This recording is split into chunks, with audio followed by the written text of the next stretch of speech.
Hello students, today we are discussing the topic Norma verticalis. So, Norma verticalis is the superior view of the skull.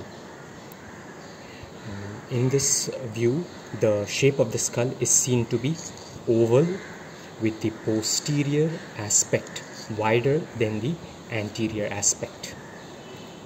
The bones seen in Norma verticalis are the frontal bone, two parietal bones, and the upper part of the occipital bone posteriorly.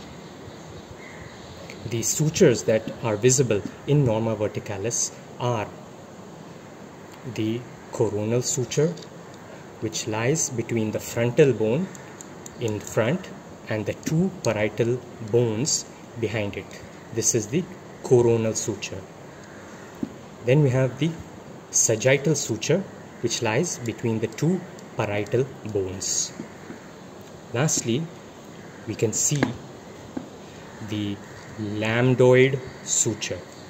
The lambdoid suture lies between the occipital bone posteriorly and the two parietal bones anterior to it. Now, some special features of the Norma verticalis are, first and foremost, the vertex. The vertex is the highest point.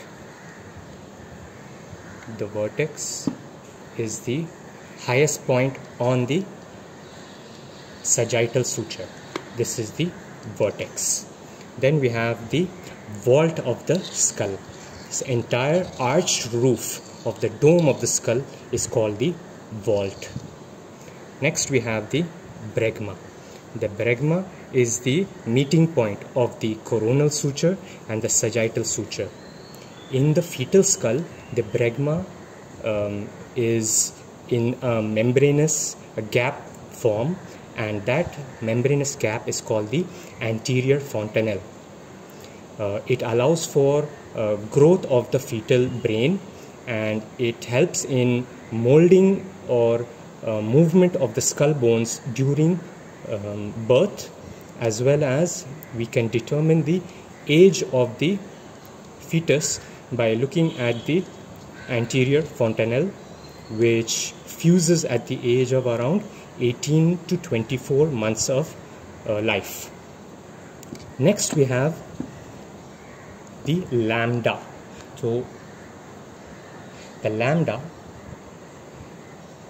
this is the point called lambda. It is the meeting point between the lambdoid suture behind and the sagittal suture. So this point lambda denotes in the fetal life another fontanelle called the posterior fontanelle, which is a membranous gap in the skeleton, in the skull bones, and it fuses at around 3 months of life. Now we have certain other bony features to make out.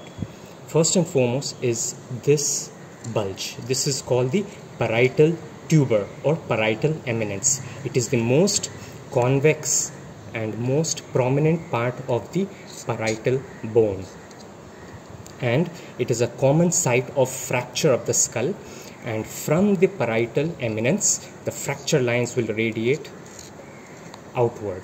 Okay. Next we have what we call the parietal foramen.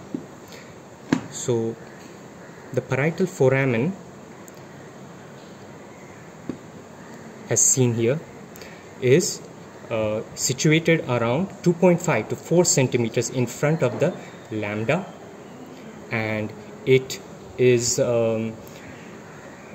for the passage of an emissary vein connecting the veins of the scalp to the underlying superior sagittal sinus, as well as a meningeal branch of occipital artery passes through the parietal foramen.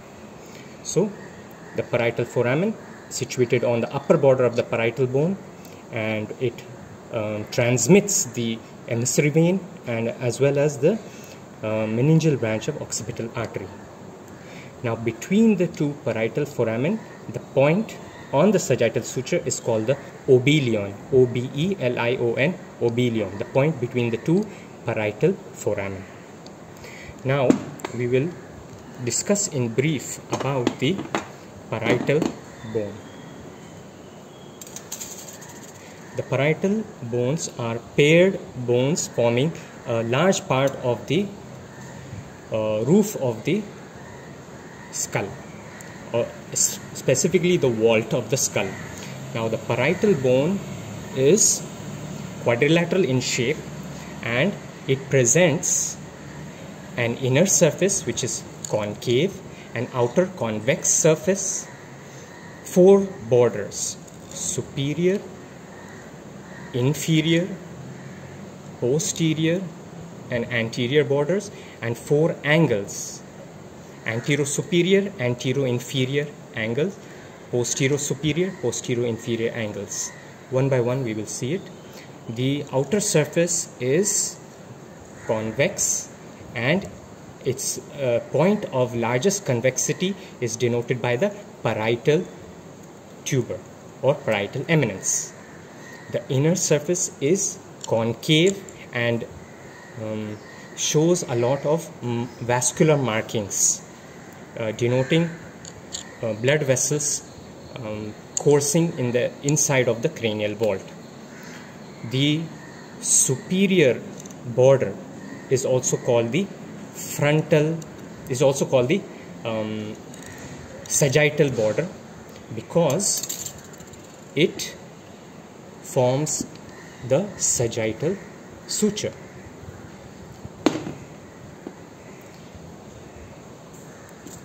The anterior border is called the frontal border because it contributes to the articulation with the frontal bone. Next we have the posterior border. The posterior border is called the occipital border because it will articulate with the occipital bone, forming half of the lambdoid suture. And lastly, this inferior border, which is quite convex upwards, is called the squamous border because it articulates with the squamous part of the temporal bone. Similarly, the angles are the frontal angle, the occipital angle. This anterior-inferior angle is called the sphenoidal angle because it articulates with the greater wing of the sphenoid, and the posterior angle is called the mastoid angle because it articulates with the mastoid part of the temporal bone.